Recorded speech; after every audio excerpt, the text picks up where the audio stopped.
আরে ঠাকুরকে তো পুলিশ ভ্যানে তুলে নিয়ে চলে যাচ্ছে, দেখেননি খবরের কাগজ?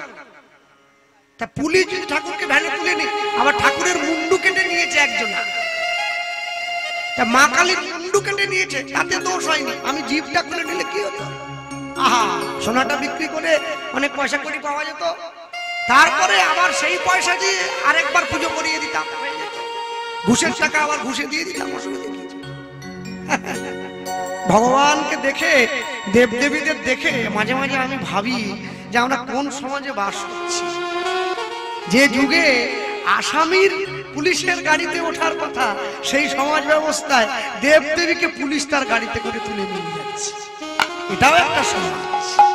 মনে রাখবেন, মানুষ যখন অন্যায় কর্ম করে না, অন্যায় করতে করতে মানুষ যখন অন্যায়ের চূড়ান্ত সময় পৌঁছে যায়, এবারে কিন্তু তার দেওয়ালে পিঠটা ঠেকে যায়, তাকে ফল পেতে শুরু করতে হয়।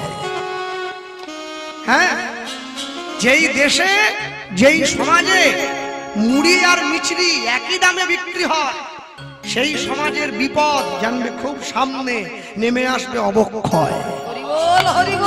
হ্যাঁ, সত্য যেদিন ভয়ে কাঁপবে, অন্ধ যেদিন করবে শাসন, জানিবে তোমরা সকলে তাই, ধৃতরাষ্ট্র আবার বুঝি পেয়েছে সিংহাসন।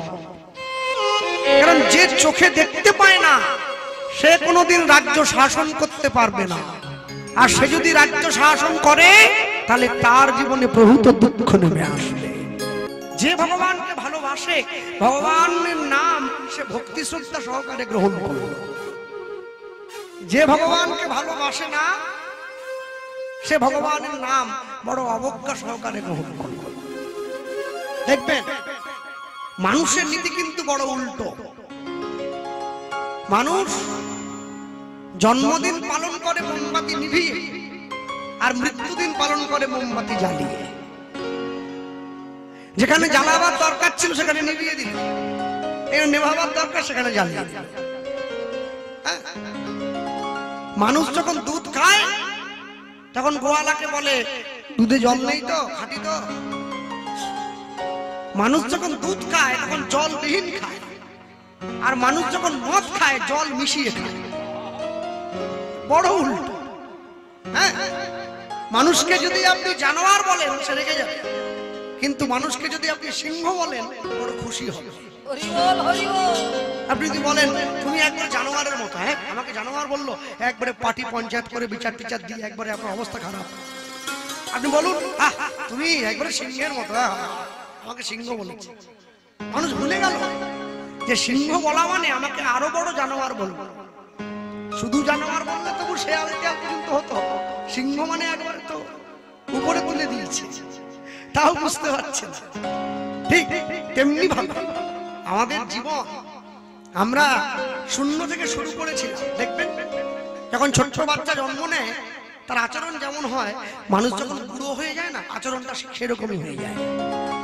লোকে বলে আহা বয়স্ক মানুষ তো শিশু সরল হয়ে গেছে, ছোট হয়ে গেছে, বাচ্চা। তাহলে একমাত্র বাচ্চা বয়সে ক্ষমা আছে, আর বুড়ো বয়সে ক্ষমা আছে, আর কিন্তু ক্ষমা হবে না, আর কিন্তু হবে না। কিন্তু মনে রাখবেন, বাচ্চা হোক আর বুড়ো হোক, সে যদি আগুনে হাত দেয়, আগুন কিন্তু ক্ষমা করবে না। কেন? আগুনের ধর্মটাই পুড়িয়ে দাও, জলের ধর্মটাই ডুবিয়ে দাও। দেবতার ধর্ম তার দেবত্ব, মুনির ধর্ম তার মননত্ব, বৈষ্ণবের ধর্ম তার বৈষ্ণবতা, মানুষের ধর্ম তার মনুষ্যত্ব। আপনি ভক্ত হয়েছেন, আপনি বৈষ্ণব হয়েছেন, আজকে আপনাদের গ্রামে কীর্তন হচ্ছে, এই যে হাটি কোটাল পাড়া, আজকে হাটি কোটাল পাড়ায় কীর্তন হচ্ছে। হঠাৎ করে দেখতে পাচ্ছেন, প্রচন্ড বৈশাখ মাসে প্রচন্ড গরমে আপনাদের কোটাল পাড়ার গ্রামের যতগুলো কল ছিল, কোনো কলে জল উঠছে না। যে বাড়িতে ভক্ত বৈষ্ণব আছে, যারা ভক্ত হয়েছে, সেই বাড়ির কলটা অল্প অল্প করে জল বেরোচ্ছে। গ্রামের মানুষ কি করলো? জলের আশায় কলসি এনে, বালতি এনে সেই বৈষ্ণবের বাড়ি থেকে কল টিপে জল নিয়ে যায়, খাওয়ার জল। সেই বাড়ির লোক কি করলো? রাত্রিবেলা সবাই যখন ঘুমিয়ে পড়লো, ওরা গিয়ে কলটায় চাবি লাগিয়ে দিল। আমি ভক্তই হই, আমি বৈষ্ণবী হই, এই যে এত মানুষের জল কেড়ে নিলাম, আমি কিন্তু মরণকালে জল পাবো না, এটা একবার নিশ্চিত। আগে মনুষ্যত্ব অর্জন করতে হবে, আগে মানুষ হতে হবে, তারপরে বৈষ্ণবতা আনতে হবে, তারপরে ভক্ত হতে হবে। আপনি যদি মানুষ হতে না পারি, আমি যদি মনুষ্যত্ব অর্জন করতে না পারি, তাহলে আমার জীবনের কোনো কিছুই কাজে লাগবে না। হ্যাঁ, ভক্তমণ্ডলী ভক্তিমতী মায় চৈতন্য মহাপ্রভু সেই কথাটাই মানুষের দরজায় বোঝালেন। কি তিনি লিখলেন, কি কাজ সন্ন্যাসে মোর প্রেম প্রয়োজন। আমার যদি অন্তরে প্রেম ভালোবাসাই না থাকে, আপনারা যত যত মহাপুরুষকে দেখছেন, অনুকূল ঠাকুর থেকে শুরু করে বালক ব্রহ্মচারী শুরু, যত মহাপুরুষ, রামকৃষ্ণ পরমহংসদেব, বিবেকানন্দ, বিদ্যাসাগর, রবীন্দ্রনাথ ঠাকুর, সবাই একটা কথাই বলছেন, কি আগে মনুষ্যত্ব অর্জন করো, আগে মনুষ্যত্ব অর্জন করে মানুষ হতে শেখো। দেখবে একটা দিন তুমি নিশ্চয়ই তার সন্ধান পাবে। আর একদম শেষে গিয়ে পুষ্পম মহাজন পদকর্তা কি লিখছেন, সবার শেষে লিখলেন কি, অতীন ভুবন আনন্দে ভরিল উঠিল মঙ্গল অনুধ্বনি।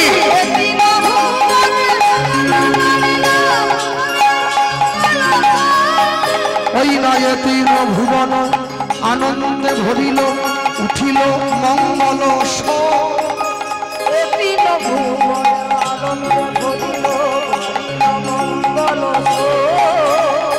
কহে প্রেমানন্দে এমন গৌরাঙ্গে রতি না জন্মিল, কহে প্রেমানন্দ এমন গৌরাঙ্গ রতি না জন্মিল, কহে প্রেমানন্দ এমন গৌরাঙ্গ রতি না জন্মিল,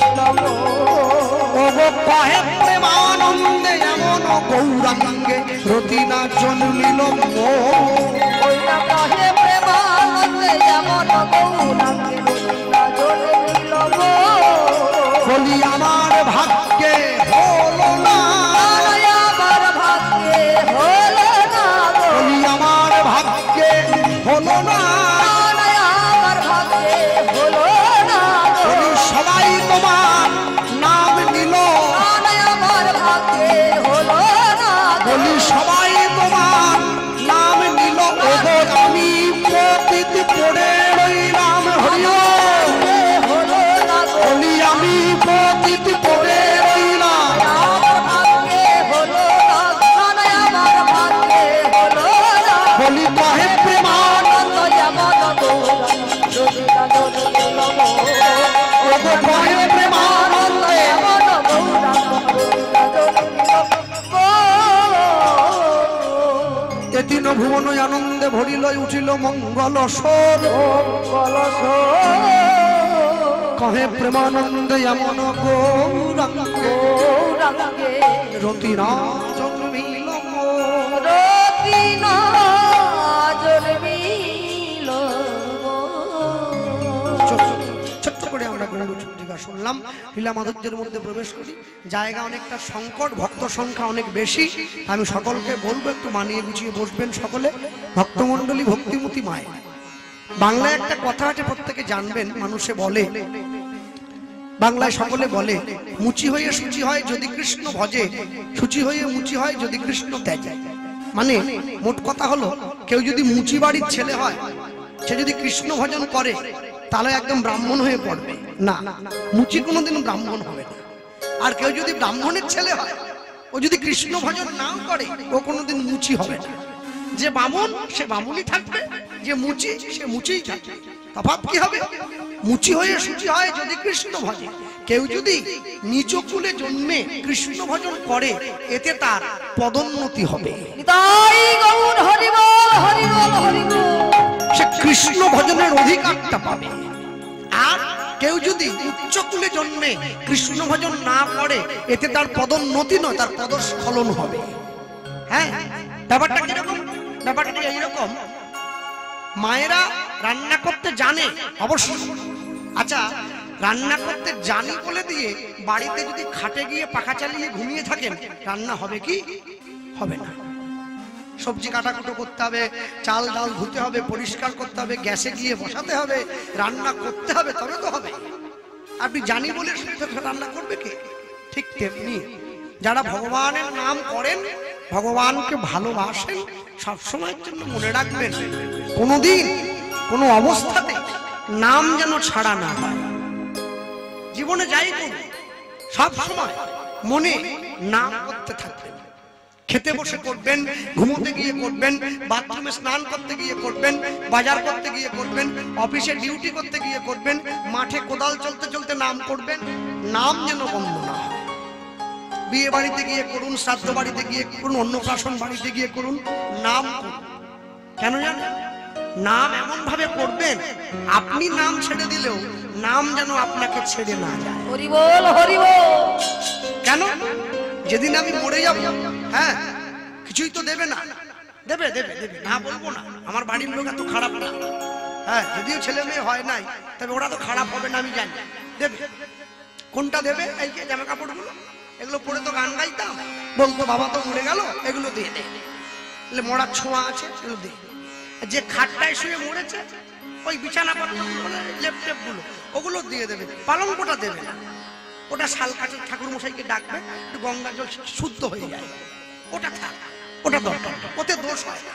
এইবারে পাড়ার লোকে এসছে, তারা বলছে আজকালে যে গোপাল কৃষ্ণ পাল যে সোনার আংটিগুলো পরতো, বলে ওগুলো থাক, সোনায় আবার দোষ হয় নাকি? তা খুলে দাও। আমার তৈরি করা টিভি ফ্রিজ, বলে ওগুলো থাক, টিভি ফ্রিজ আলমারি ওগুলো থাক। সবকিছু খালি হাতে করে পাঠাবে। একদম খালি হাতে বলা ভুল হবে, একটা মাটির কলসি দেবে। কারণ যদি জল তেষ্টা পায়, আগুনের তাপ লাগবে তো গায়ে। তা এখন দুই ছেলে মিলে ঠিক করলো, বাপ তো বুড়ো হয়ে মরেছে, উঠে বসে জল খেলে লোক যদি আবার ভূত ভাবে, যাতে শুয়ে শুয়ে খেতে পারে, একটা কলসিতে ফুটো করে দিলে কেমন হয়? জলটা চুরচুর করে পড়বে। ফুটো কলসি নিয়ে ঘরে দেখেন, হ্যাঁ, ও শুয়ে শুয়ে জল খাবার কায়দা। উঠে বসার দরকার নেই, শুয়ে শুয়েই খাক। বিরাট দিয়েছে। যে সংসারের জন্য এত কিছু করলেন, সেই সংসার আপনাকে ফুটো মাটির কলসি দিচ্ছে, এ কি কম বড় কথা? হ্যাঁ, বিরাট ব্যাপার। মানুষ তো মরে যাওয়ার পরে অঞ্চলে যেতে হয়, একটা ডেথ সার্টিফিকেট লিখে দেয় সরকার, বলে মরেছে। আমি তো বেঁচে থাকতে থাকতে অনেকগুলো কিনে রেখেছি। এলআইসির কথা বলছি, বেঁচে থাকলে 20 লাখ, মরে গেলে 40। যেদিন থেকে আমার গিন্নি জানতে পেরেছে যে আমার স্বামী এলআইসি করেছে, ও ঠাকুরকে একটা করে ফুল বেশি দেয়। ওই লাস্টের ফুলটা ঠাকুরকে চরণে দেয়, ওই একটা প্রার্থনাই করে, আমার স্বামীকে তুলে নাও। হরি বল, হরি বল। কেন? বলে গোপাল কৃষ্ণ পাল যদি চলেও যায়, ওরও অনেক পাওয়া যাবে, টাকা তো পাওয়া যাবে নি, ওর নমিনি তো, ওর ভয় বেশি, টাকা যদি মার যায়। আমিও মনে মনে ভাবি, আমি পয়সা দিয়ে মরণ কিনলুম, কি জিনিস। মনে রাখবেন, প্রত্যেকটি মানুষ যারা বসে আছি, আমরা, আপনারা বসে আছেন এই স্থানে, সব সময়ের জন্য আমাদের জীবনে করণীয় অনেক কিছু ছিল, কিন্তু আমরা করে উঠতে পারিনি। ভক্তমণ্ডলী, ভক্তিমতী মায়েরা আছেন, সকলে গান শুনেছেন তো? আমি মানুষ চেয়েও করেছিলাম ভুল, আমি মানুষ চেয়েও করেছিলাম ভুল, তুমি ছিলে শুধু রং করা পুতুল, আমার ভুল ভাঙাতে মনের ওপর পর্দা দিলে টেনে, আমি দুঃখ পেলে খুশি হলাম জেনে, আমি দুঃখ পেলে খুশি হলাম জেনে। যেদিনকে আমি জানতে পারলাম যে মানুষের বেশে কিছু পুতুলের সঙ্গে আমার অভিনয় হলো এই সংসার মঞ্চে দাঁড়িয়ে, সেদিন আমি আমার ভুল ভাঙলো। কিন্তু ভাঙলে কি হবে, ততদিনে অনেক দেরি হয়ে গেছে। হরি বল, হরি বল। অনেক দেরি, তখন আর কিছু করার থাকবে না। হ্যাঁ, ভক্তমণ্ডলী মায়েরা, হরিসভায় বসে আমরা যারা বসে আছেন, জ্ঞানী গুণীজন, শ্রদ্ধেয় শতাবজ্ঞ এবং ভক্তিমতী মায়েরা, সকলের সম্মুখে দাঁড়িয়ে যে কথা বলার, ভগবানকে একনিষ্ঠ করে ভালোবেসেও ভগবানকে পাওয়ার জন্য কতটা কষ্ট করতে হয় আমরা সেই কথাই শুনছি। শুনুন, লটারির টিকিট সকলে কাটছে, টাকা পাওয়ার যোগ্যতা সকলের নেই। যে কোনো একজনে পাবে 1 কোটি। ভগবানকে সকলে ডাকছে, ভগবানকে পাওয়ার যোগ্যতা সকলের নেই। আপনি ডাকলেই তো হবে না, আগে দেখুন তার আপনাকে পছন্দ কিনা। আমি তাকে সারাদিন ডাকতে পারি, সে যদি আমাকে পছন্দ না করে, নাও তো করতে পারে। হ্যাঁ, আর যাতে ভগবানের পছন্দ হয় আমাকে, তার জন্য এই দামোদর মাসে সাধুগুরু বৈষ্ণব এত কষ্ট করছে। খাওয়া দাওয়া বন্ধ, তেল সাবান বন্ধ, আতবর্ণ পেয়ে সারাদিন একেবারে শুধু মালা নিয়ে হরে কৃষ্ণ কত কষ্ট করছে। কিন্তু ভগবানের পছন্দ হওয়া চাই।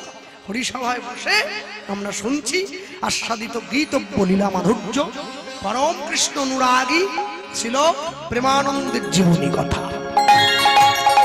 আমি বলতে গিয়ে এইটুকুই বলবো, যারা বসে আছেন স্থানে, আপনারা সকলে একটা জায়গার নাম শুনেছেন, জায়গাটার নাম হচ্ছে কাশীধাম। কাশীতে কে আছে? দেবাদিদেব মহাদেব। এই কাশীধামে দেবাদিদেব মহাদেব যে রয়েছেন, এই কাশীতে একজন ব্রাহ্মণ পণ্ডিত ছিলেন, যে ব্রাহ্মণ পণ্ডিতের নাম ছিল হরিদাস। এই হরিদাসের ঘরে একটি মাত্র সন্তান ছিল, তার সন্তানের নাম হচ্ছে প্রেমানন্দ। 8 বছর বয়স ছেলেটার। বাবা গিয়ে ছেলেটার হাতটা ধরেছে, খোকা বলো বড় হয়ে কি হতে চাস? যখনই বাবা ছেলেকে প্রশ্ন করলো, ছেলে ঘুরে বাবাকে উত্তর দিচ্ছে, বাবা বড় হয়ে আমি না অনেক বড় পণ্ডিত হতে চাই, অনেক পড়াশোনা করব, অনেক জ্ঞান অর্জন করব, অনেক শিক্ষিত হব। হ্যাঁ, বাহ ভালো। তা বাবা, পণ্ডিত হওয়া বললেই তো হওয়া নয়, পণ্ডিত হতে গেলে গুরুদেবের আশ্রমে থেকে লেখাপড়া শিখতে হবে। ভক্তমণ্ডলী মায়েরা, আগেকার দিনে নিয়ম ছিল, ছেলে মেয়েরা বড় হলে গুরুদেবের আশ্রমে থেকে লেখাপড়া শিখত। হ্যাঁ, এখনো সরকারি স্কুল অনেক আছে। চিন্তা করে দেখবেন, সরকার এত বড় বড় হসপিটাল বানিয়েছে, কিন্তু সরকারের কোনো লোক যদি অসুস্থ হয়, সরকার তার নিজের লোকেদের চিকিৎসা সরকারি হসপিটালে করে না, অন্য কোনো ব্যক্তিগত নার্সিংহোমে নিয়ে যায়। সরকারি স্কুলে সরকারের নিজের লোকেদের ছেলে মেয়েরা পড়ে না, তারা প্রাইভেট স্কুলে পড়ে। কেন? যারা স্কুল বানিয়েছে তারাই জানে শিক্ষার কি অবস্থা। এখানে না পড়ানোই ভালো। হ্যাঁ, প্রেমানন্দের বাবা রামানন্দ স্বামী প্রেমানন্দকে আসতে, প্রেমানন্দের বাবা হরিদাস প্রেমানন্দকে বলছে, খোকা আমি তোকে বলি কি, শোন, গুরুদেবের আশ্রমে থেকে লেখাপড়া করতে হবে। আসতে, যারা ইতিহাস পড়েছেন আপনারা প্রত্যেকে জানেন, আগেকার দিনে মানুষের জীবনের 4টে ধাপ ছিল। কি কি? ব্রহ্মচর্য, গার্হস্থ, বানপ্রস্থ, সন্ন্যাস। 4টি ধাপ। কোথায় পড়তো? গুরুদেবের আশ্রমে। ব্রহ্মচর্য 10 বছর বয়স থেকে 25 বছর বয়স পর্যন্ত ব্রহ্মচর্য। হ্যাঁ, 25 থেকে 45 গার্হস্থ, 45 থেকে 55 বানপ্রস্থ, 55 পরে সন্ন্যাস। 10 থেকে 25 কি কাজ? ঊর্ধ্বলিঙ্গ ঊর্ধ্বজনী ঊর্ধ্বরতি হয়, ঊর্ধ্ব না হইলে জীবে যাবে জমালয়। পুরুষের লিঙ্গ হয় মস্তকের মণি, তা লইয়া খেলা করে দেবপদ্ম জনি। শ্রী রাধিকা হয় তার প্রেমের মহাজন, সেই মানুষের বাড়ে ওজন, তাকে বলে মহাজন। হরি বল, হরি বল। সবকিছু ভেঙে বলতে পারবো না, যারা বোঝার তারা বুঝে নেন। 10 থেকে 25, 25 থেকে 45 গার্হস্থ। সংসারে ফিরে আসবে, বিবাহ করবে, নিজ স্ত্রীকে দিয়ে সন্তানের জন্ম দেবে, তুমি গুরু দীক্ষা নেবে, ভগবানের নাম গাইবে, ভবিষ্যতের জন্য সঞ্চয় করবে, সন্তানকে বড় করবে। 25 থেকে 45, 45 থেকে 55 বানপ্রস্থ। নখ বড় রাখবে, চুল বড় রাখবে, জল ছেঁকে খাবে, গুরুদেবের সঙ্গে যোগাযোগ রাখবে, নিজের স্ত্রীর সঙ্গে কম কথা বলবে, মেয়ে যদি উপযুক্ত বয়সের হয়ে যায় মেয়ের সঙ্গে নির্জনে কথা বলবে না। 55 পরে সন্ন্যাস। সংসারের মায়া ত্যাগ করে তোমাকে চলে যেতে হবে ঈশ্বর ভজনের জন্য। আমেরিকা লন্ডনে গেলে অনেক কোটি কোটিপতি মানুষ দেখা যায়, অনেক বড় লোক দেখা যায়, অনেক বড় বাড়ি, অনেক বড় গাড়ি দেখা যায়, কিন্তু সাধু দেখতে গেলে ভারতবর্ষে আসতে হয়। আমেরিকায় সাধু নেই, হ্যাঁ, লন্ডনে সাধু নেই। আমি যদিও জানি না বাস্তবের সঙ্গে কতখানি মিল আছে, তবে এইটুকুই বলবো, ভারতবর্ষ কেন এত শ্রেষ্ঠ জানেন? ভারতবর্ষের মায়েরা, ভারতবর্ষের নারী, ভারতবর্ষের মেয়েরা, ভারতবর্ষই হচ্ছে একমাত্র দেশ যেই দেশে একটি মেয়ে একটি স্বামীকে অবলম্বন করে জীবন কাটায়। হরি বল হরি বল। পৃথিবীর কোন দেশে আপনি পাবেন না, কম করে দুটো, কম করে। এটি ভারতবর্ষ। এজন্যই তো ভারতবর্ষ সর্বশ্রেষ্ঠ, সনাতন ধর্ম সর্বশ্রেষ্ঠ।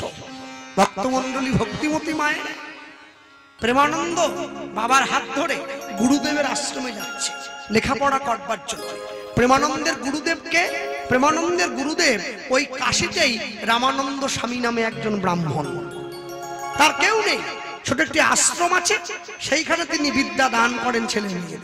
প্রেমানন্দ গিয়ে গুরুদেবকে প্রণাম করছে, গুরুদেব আসবো, এসো।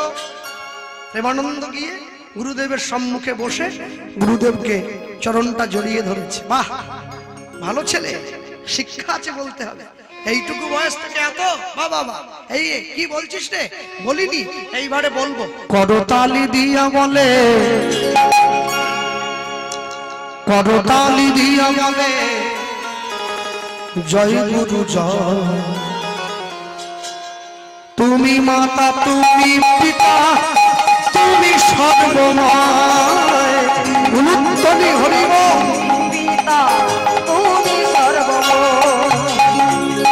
করতাল দিয়া বলে, করতাল দিয়া বলে জয় গুরু জয়। তুমি মাতা, তুমি পিতা, তুমি সর্বময়। তুমি মাতা, তুমি পিতা, তুমি সর্বময়। করতালি দিয়া বলে, করতাল দিয়া বলে। একটু হাত তোলা যায়? যে মায়েরা পিছন দিকে বসে আছেন তোলা যাবে? বাহ, একটু তালি দেওয়া যায় কি? করতালি দিয়া বলে, করতাল করতালি জয় গুরু জয়। তুমি মাতা, তুমি পিতা, তুমি সর্বময়। তুমি মাতা, তুমি পিতা, তুমি সর্বময়। তুমি চন্দ্র, তুমি সূর্য,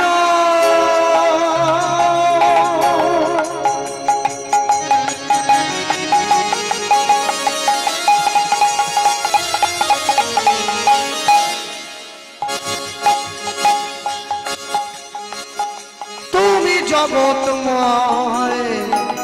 গুরুদেব তুমি জগৎময়। চন্দ্র তুমি সূর্য,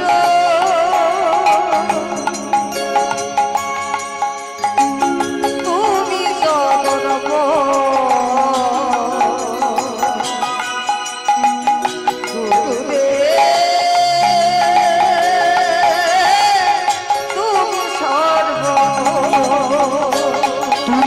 ভক্তির তুমি মুক্তি,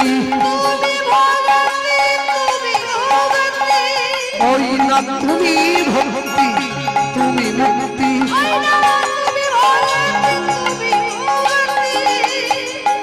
তুমি সর্বময়, তুমি মাতা, তুমি পিতা, তুমি সর্বময়। হরিবল।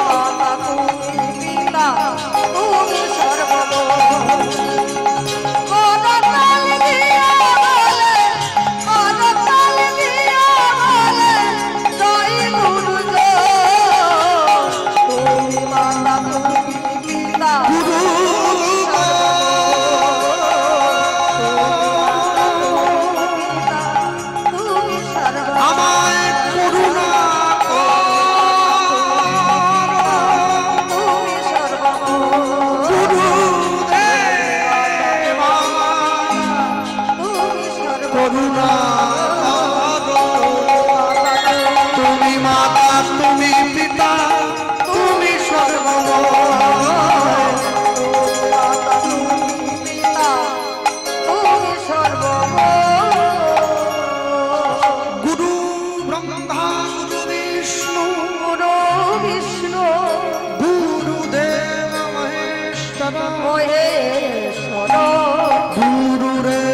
পরম ব্রহ্ম পরম ব্রহ্ম তস্मै শ্রী গুরবে নমঃ। গুরবে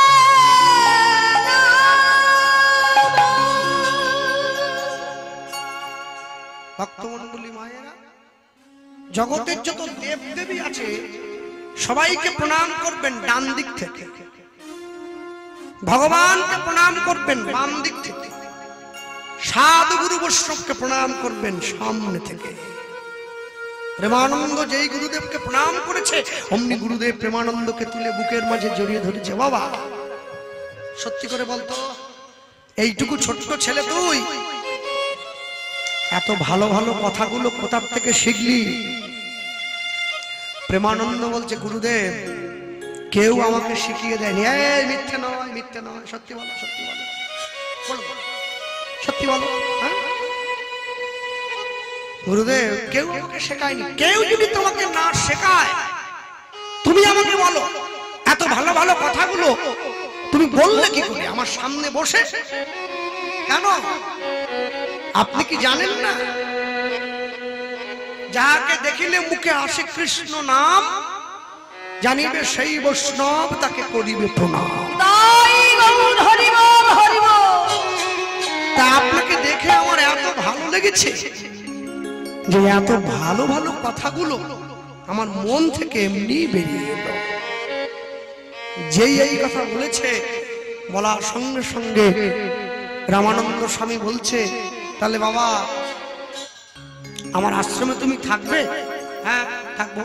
আচ্ছা আশ্রম কিন্তু বাড়ি নয় যে একদম হাতের উপরে বাবা মা এসে খাবার দেবে, সময়ে সময়ে তুমি ঘুমিয়ে যাবে, তোমাকে ডেকে তুলতে হবে। আশ্রমে কিন্তু ওগুলো হবে না। আগে গুরুদেব আশ্রমের নিয়মটা আমার একটু বলুন। নিয়ম কিচ্ছু নয়, আশ্রমে আমি তোমাদের যেইভাবে বলবো তোমাদেরকে সেইভাবে সারাদিন চলাফেরা করতে হবে। বাহ, আর শোনো আশ্রমে থাকতে গেলে কিন্তু কাজ করতে হবে। কি কাজ? প্রেমানন্দ বলছে, গুরুদেব বলছেন তুই কি কাজ পারবি আগে বলুন না। আমি ফুল তুলতে পারি, আমি মালা গাঁথতে পারি, আমি ঠাকুরকে সাজিয়ে দিতে পারি, আমি ভগবানের মন্দিরটা একদম ঝেঁটা দিয়ে নেতা দিয়ে পরিষ্কার করতে পারি, আমি বাসন মাজতে পারি। বলুন কি করতে হবে? যে এ কথা বলেছে গুরুদেব বলছে এত কঠিন কঠিন কাজগুলো তোমায় করতে হবে না, সহজ দেখে একটা কাজ দিচ্ছি, করতে পারবি? কি কাজ বলুন গুরুদেব? এইটা ধর দেখিনি, এইটা ধর। প্রেমানন্দের হাতে রামানন্দ স্বামী একটা ভিক্ষার পুটুলি দিয়েছে, এইটা ধর। এটা নিয়ে কি করবো? আরে দাঁড়া বলি, ভিক্ষা করতে পারবি? ও এই কথা, এটা কোনো কাজ হলো? দিন ভিক্ষার ঝুলিটা নিয়ে প্রেমানন্দ কাঁধের মধ্যে নিয়েই একেবারে বেরিয়ে, এই এদিকে ভিক্ষা করতে বলেছি বলেই একবারে ছুটে বেরিয়ে যাচ্ছিস? আমার আশ্রমে ভিক্ষা করবারও নিয়ম আছে। হ্যাঁ ভিক্ষার আবার নিয়ম হবে না? সব প্রত্যেক দিন 21টা করে বাড়িতে যাবি, প্রত্যেকটা বাড়ি থেকে এক মুঠো করে ভিক্ষা নিবি, একটু বেশিও না একটু কমও না। এই 21টা বাড়ি থেকে 21 মুঠো ভিক্ষা করে এনে তুই আমায় দিবি, আমি রান্না করে ভগবানকে সেবা দেব, আমরা গুরু শিষ্য দুইজনে মিলে প্রসাদ খাবো। মনে রাখবেন যারা প্রকৃত সাধু হয়েছে, গেরুয়া পোশাক পরে, বড় দাঁড়ি আছে, বড় জটা আছে, মঠে মন্দিরে আছেন, প্রকৃত সাধু কোনোদিন 5 বাড়ির বেশি ভিক্ষে করেন না, পাক আর না পাক। মঠে মন্দিরের প্রকৃত বাবাজি সন্ন্যাসী বৈষ্ণব হয়েছেন যারা, ডোর কপিন বহির্বাস করেন, মাথা নেড়া, মাথায় একটা শিখা আছে, জানবেন প্রকৃত বৈষ্ণব কোনোদিন 11টা বাড়ির বেশি ভিক্ষে করেন না, পাক আর না পাক। যারা সংসারে আছেন কিন্তু ভক্ত হয়েছেন, গোবিন্দকে দিয়ে তারপরে সেবা গ্রহণ করেন, প্রকৃত ভক্ত কোনোদিন 21টা বাড়ির বেশি ভিক্ষা করেন না, পাক আর না পাক। কিন্তু আমার মতো ভিখারি হরি বল হরি বল। আমি করি না বলছি, একদিনে 3 পালা গান হলো করতে চাই। সকালে কাবলে, বিকেলে মায়াপুর, আর রাত্রিতে হাটি কোটাল পাড়া, ডেলি 3টে করে। ভগবান বলছে তুই করছিস, 2 সিজন হবে, 3 সিজন হবে, তারপর তো ব্যবস্থা আমি করব। কোথায় শুনেছি নাকি মেদিনীপুর থেকে ভেলোরটা কাছে হয়, ভেলোরে একটা সিট বুকিং করব, গলা বন্ধ হয়ে যাবে।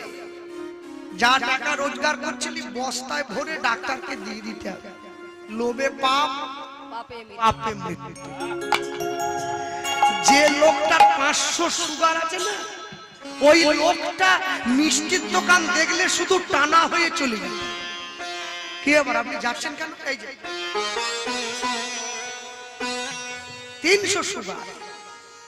আজকে আসার সঙ্গে সঙ্গে ওই দাদা ভাইদের বাড়িতে ভালো ভালো মিষ্টি দিয়েছে, প্রথমে মনে মুড়ির আগে আর টপ টপ করে খাচ্ছে। তা আমি বললাম আপনার 300 সুগার আছে না?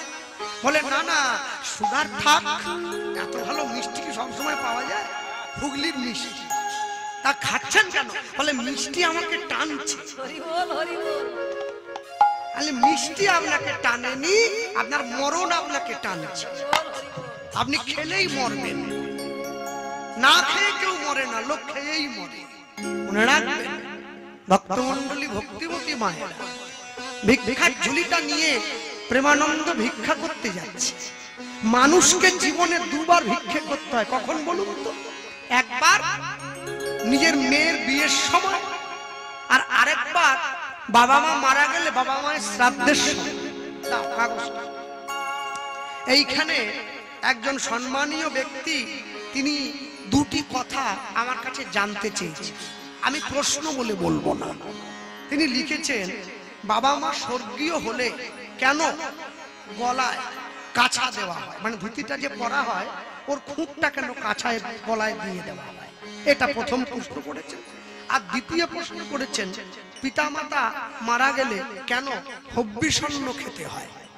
আমি এইখানে একটুখানি বলি, বাবা মা যাদের বাড়িতে আছে আরো 100 বছর বেঁচে থাক, যাদের নেই আমি তাদের জন্য 2টো কথা বলবো। প্রথম কথা, যেখানে বাবা মায়ের মৃত বাবা মায়ের ছবিটা লাগানো আছে দেওয়ালে, ওখানে কিন্তু খবরদার স্বর্গীয় বলে লিখবেন না, কোনদিন যেন লিখবেন না। স্বর্গীয়ও লিখবেন না, স্বর্গীয়াও লিখবেন না। কেন? স্বর্গ হচ্ছে হোটেল, টাকা দেবেন, হোটেলে থাকবেন, টাকা শেষ, আবার আপনাকে ঘুরে বাড়ি পাঠিয়ে দেবেন।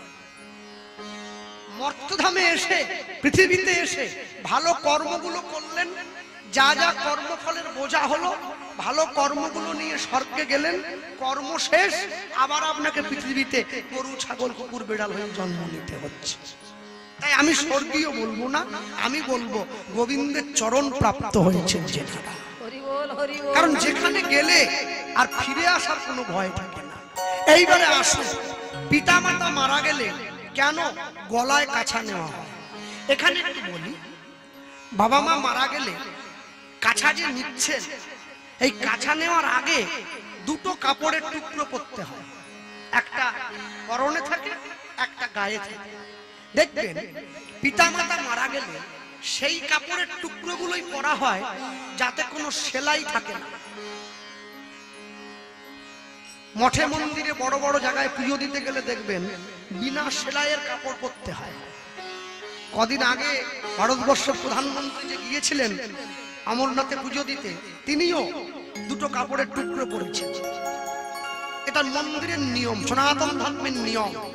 আরো বলে দিই, মক্কা মদিনায় মুসলমানরা যে যায় হজ করতে, দেখবেন যখন হজে যায় মুসলমান বাড়ির লোকেরা, মুসলমানরা ইসলাম ধর্মের মানুষ, তারা 2টো কাপড়ের টুকরো পরে, একটা নিচে একটা গায়ে চাদরের মতো।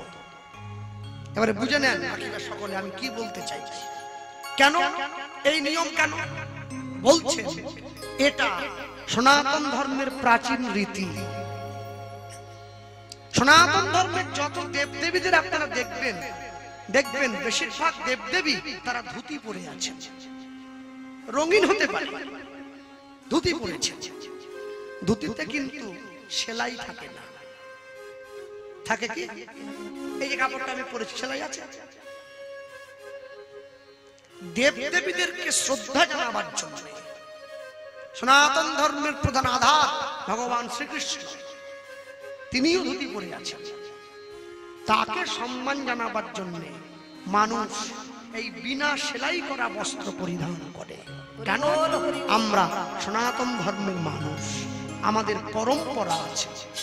তাহলে পিতা মাতা মারা গেলে কেন আমি গলায় কাছা দেই? পিতা মাতা আমাকে পৃথিবীর আলো দেখিয়েছেন, আমার জীবনের প্রথম ঈশ্বর তারা। তাই তাদেরকে সম্মান জানাবার জন্য, তারা ঈশ্বরের থেকে কোনো অংশে কম নয়, তাদেরকে সম্মান জানাবার জন্য বিনা সেলাই করা কাপড় পরতে হয়, ধুতি এবং উত্তরীয়, যাতে সম্মানের জন্য মাথাটা উঁচু না হয়ে যায়, নতগামী হয়। তার জন্য গলায় একটা ছিলে দিয়ে রাখতে হয়, যাতে পিতামাতার প্রতি সন্তানের শ্রদ্ধা অক্ষুণ্ণ থাকতে পারে। এই হচ্ছে প্রথম কথা। দ্বিতীয় কথা তিনি জানতে চেয়েছেন, পিতামাতা মারা গেলে হব্বিষান্ন করতে হয় কেন? এইবার একটু বলি। অনেকে আমাকে জানতে চান, কৃষ্ণবাবু আপনি যে গোপাল কৃষ্ণ পাল নাম লিখেছেন কীর্তনের ঠিকানায়, আপনি কি কুমোর পাল? না, আমি কুমোর নই, আমরা হচ্ছে কায়স্থ পাল। আমাদের নিয়ম একটু কঠিন। কিরকম? এই যে বাবু হব্বিষান্ন লিখেছেন কথাটি, আমাদের বাড়িতে আমার বাবা যখন গত হয়েছিলেন হবিষান্ন আমাকেও করতে হয়েছে। তবে আমাদের হব্বিষান্নের নিয়ম কি? রান্নাটা যেখানে হবে কেউ যেন না দেখতে পায়। একটা মাটির পাত্র একবারই ব্যবহার হবে, দ্বিতীয়বার আর হবে না। এবং পুরোটাই আতপ চাল দিয়ে করতে হবে, কোনো সিদ্ধ চাল হবে না। কোনো বাড়িতে গ্যাসে বা উনুনে রান্না করা যাবে না, বাড়ির উঠোনে ইট পেতে বা উনুন তৈরি করে রান্না করতে হবে। প্রত্যেক দিন নতুন করে উনুন পাততে হবে। 4, সম্পূর্ণ রান্নাটা কাঠের জালে কুচিয়ে করতে হবে। 5, রান্নাটা যা দিয়ে নাড়া হবে ওটা অবশ্যই খেজুর গাছের ডাল হতে হবে। এটা আমাদের পক্ষেই নিয়ম আছে, আপনাদের কি আছে সেটা আমার জানা নেই, তবে আছে। এবং রান্না হয়ে যাওয়ার পরে সেদ্ধ গুলো তেল ঘি ব্যবহার করা যায় না, একটু কর্কশ লবণ বা সন্দক লবণ ছিটিয়ে সেইটা মেখে কলা পাতাতে করে পিতা মাতাকে যেইখানে আমরা শবদেহ দাহ করেছি সেই স্থানে দিয়ে সকলের অলক্ষ্যে, তারপরে কথা না বলে সন্তানকে সেইটা গ্রহণ করতে হয়। একবারেই নিয়ে নিতে হবে, দ্বিতীয়বারে নিতে পারবেন না, কম পড়ুক আর বেশি হোক। তাহলে হব্বিষান্ন গ্রহণ করব কেন? আস্তে। এবারে হব্বিষান্ন কারা খায় জানেন? যারা সন্ন্যাস ব্রত ধারণ করে, সাধু। আপনাদের গ্রামে শিব পূজা হয় কিনা আমি জানি না, দেখবেন শিবরাত্রির সময় কিছু কিছু মানুষ থাকে যারা উত্তরীয় পরে গলায় চাবি দিয়ে, ওদেরকে ভক্তা বলা হয়। ওরা সাধু। হ্যাঁ, ওরা ওই সময় ঠিক যেইভাবে নিয়ম কানুন পালন করে, তেল সাবান মাখতে নেই, স্ত্রীর সঙ্গে থাকতে নেই, আলাদা মাটিতে খড়ের বিছানা পেতে শুতে হয়, এটা সাধুদের জীবন যাপন। পিতামাতা যে আমাকে জন্ম দিয়েছে তাদের জন্য আমি এই 15টা দিন এক মনোবাক্যে সংযম পালন করছি। সংযমে যাতে ব্যাঘাত না হয় তার জন্য আমার আহারের উপরে শুদ্ধিকরণ করা হয়েছে। শুদ্ধিকরণটা এটাই, আমি যদি সাত্ত্বিক আহার গ্রহণ করি আমার মনোভাবটাও সাত্ত্বিক থাকবে। হব্বিষান্ন সাত্ত্বিক, তাই পিতামাতাকে সম্মান দেওয়ার জন্য এই সাত্ত্বিক আহার গ্রহণের বিধি বলা হয়েছে। হরি বল, হরি বল। এই দুটি কারণের জন্য প্রেমানন্দ ভিক্ষার ঝুলিটা কাঁধে নিয়ে গ্রামের মানুষের কাছে ভিক্ষা করবার জন্য, হ্যাঁ, তিনি বলতে চাইছেন মানুষের দুয়ারে যান, নিজের জন্য নয়। আমার শ্রী গোবিন্দের সেবার তরে তোমরা ভিক্ষা দাও। অনুধ্বনি হরি বল। গোবিন্দের সেবার তরে তোমরা ভিক্ষা আমার শ্রী গোবিন্দের সেবার তরে তোমরা ভিক্ষা দাও।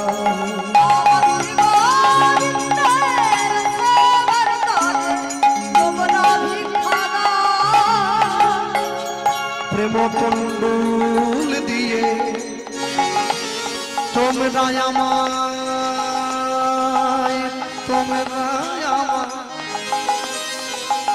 জন্মের মতো কিনে নাও।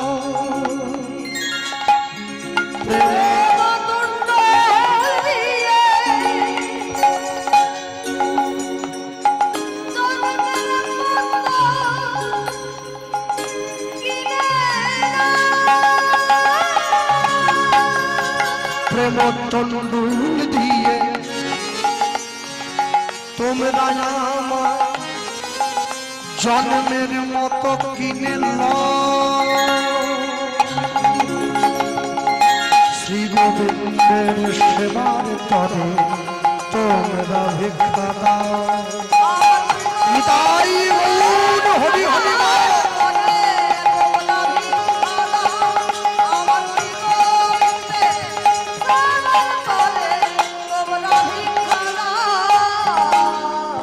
এবার নিজের তরে চাই না আমি, চাই যে প্রভুর সেবার লাগি।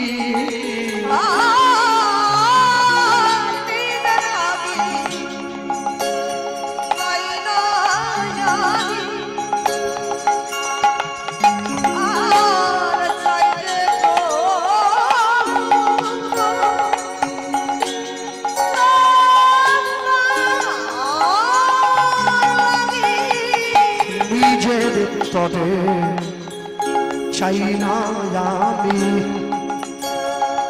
চাই যে প্রভু সেবা লাগি।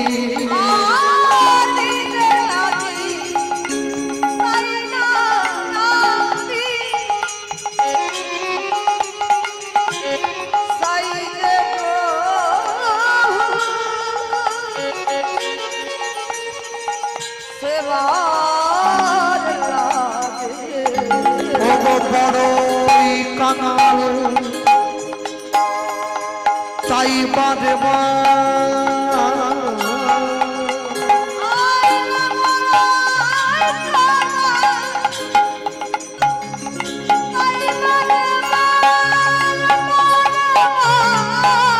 ওই না বড়ই কাঙাল তাই বারে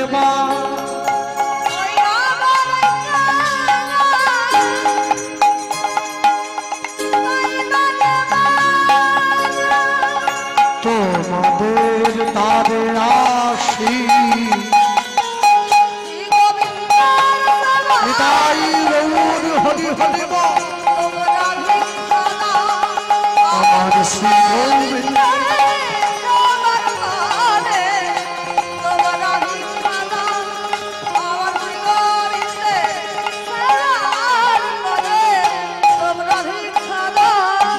আমায় তোমরা ভিক্ষা দাও। তোমরা ভিক্ষা দাও আমায় তোমরা ভিক্ষা দাও।